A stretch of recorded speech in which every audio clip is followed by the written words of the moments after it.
Can you believe it? Fury Usyk is signed. Now let's unpack the fight. So first off, let's take a look at what Fury brings to the table. So Fury can beat infighters, like he did with Derek Chisora 3 separate times and then Dillian White. He's also beaten outboxers like Klitschko. And he has an awesome chin. I mean, he got knocked down like 5 times by Deontay Wilder, and each time he survived and went on to salvage the fight. In terms of Tyson Fury's skills, he not only has good footwork for staying out of range, but he also has insane reach. I don't think he has the best hand speed. I mean, judging from film, he's not really Muhammad Ali. But the fact that his hands start low means you can't tell if he's throwing a jab or hook or body shot. And as surprising as it is, given how tall Fury is, he's not only an awesome outboxer, but also an incredible infighter when he wants to be. Another one of Fury's strengths is his amazing adaptability. Even when Fury's plan A in outboxing fails, Fury has shown that he's inventive enough to completely change tactics and win the fight. In the past, some of his opponents studied Fury carefully and picked out enough of his weaknesses to outbox him. Steve Cunningham, for example, started timing Fury for his overhand right and knocked him down in their fight. However, Fury adjusted immediately and started infighting Cunningham. Cunningham was not prepared for this at all. He was prepared to face someone who he expected would stay on the outside and box him all night. As a result, Fury knocked Cunningham out in their 8th round. It was the same with Deontay Wilder in their 3rd fight. Wilder came up with a good strategy of going to Fury's body and eventually switching up and going to Fury's head. This led to 2 separate knockdowns in round 4 for Fury, and it looked like the fight might soon be over. However, Fury adjusted instantly and started going inside, roughing up Wilder and leaning on him to deplete his stamina. By the 11th round, Wilder was totally gassed and the fight was stopped. Fury also has a tremendous heart in general as well. We saw Fury overcome a horrible eye gash in the Otto Wallin fight to pull off a shutout victory. Regarding Fury's weaknesses, I think the best weapon against him is the overhand right. The few times we've seen Fury in trouble, he was getting tagged with overhand shots, like he was against Wallin, Chisora in their first fight, Cunningham, and Wilder. Now let's talk about Usyk.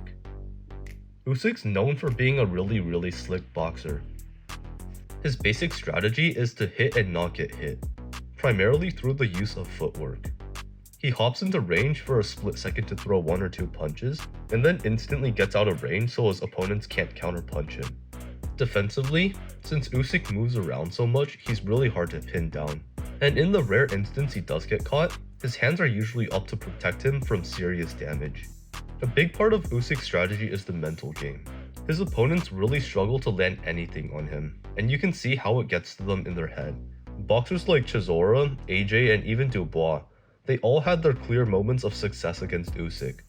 But you can see the minimal amount of damage they were doing on him really wore on them mentally.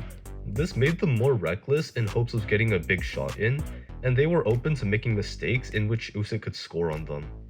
By playing into Usyk's mental game, these boxers start to lose track of their own game plans, and then they allow Usyk to bank round after round.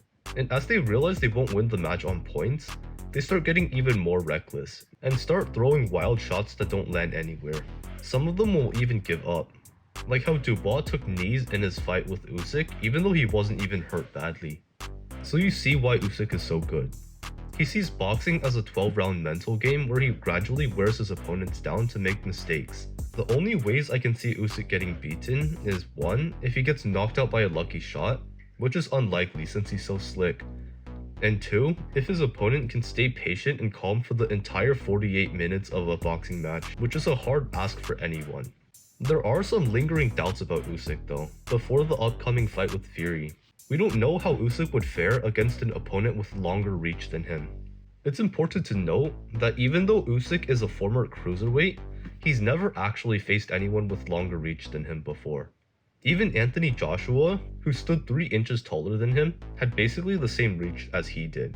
But Tyson Fury, on the other hand, if the tail of the tape isn't lying, he has 5 inches of reach on Usyk at 85 inches. Not only this, but at 6'9", he's way taller than Usyk.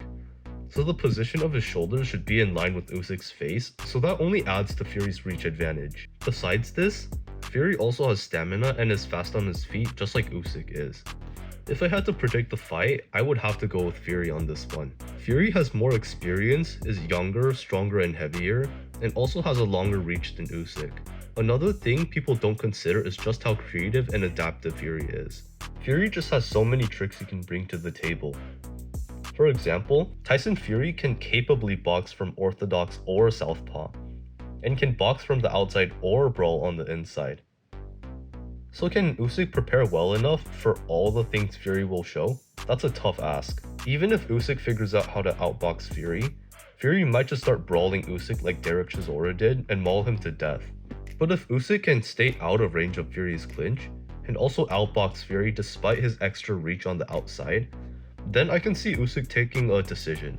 If I had to guess, I'll give Fury a 75% chance to win, and I'll call split or unanimous decision after 12 rounds. Overall, I'm happy Fury finally agreed to fight someone in a year that's been honestly really slow and boring for heavyweight boxing. None of the top boxers like Ruiz, Joshua, or Wilder have faced each other, and I'd hate for them to waste their prime years like this. Low-key also rooting for Andy Ruiz to win back the title, not gonna lie. But yeah, perhaps all of Fury's antics in the past year were just to build excitement and suspense for this ultimate showdown. Anyway, if you made it this far into the video, thanks for watching. I'll see you next time. This is Jake signing off.